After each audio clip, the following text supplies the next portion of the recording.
Guys, ngayon magluluto tayo ng pork with radish. Ayan. Kailangan natin pork ribs and pork belly. Marinate natin ng black pepper, 5 spices, and salt. Rub and yan, pan fry. Light brown its sides, medium heat.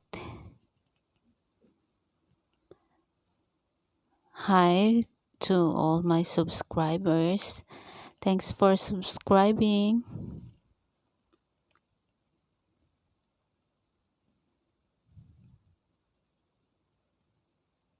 Simple lang siya and tasty. Ayan. Get rid of fats, yung mga excess oil, and then put it back.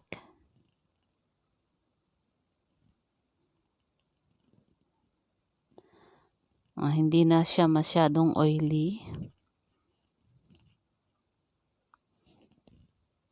And then the minced garlic.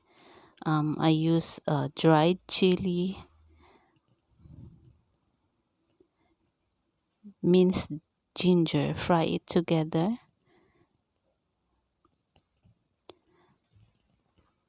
Add the sauce, 2 tablespoons sake, 2 tablespoons sugar, 1 tablespoon of soy sauce, 1 tablespoon of oyster sauce, and 1 tablespoon of vinegar.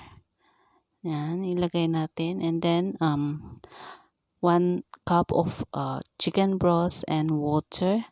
Ang radish natin is blanched and then put together. Stew natin ng 45 minutes.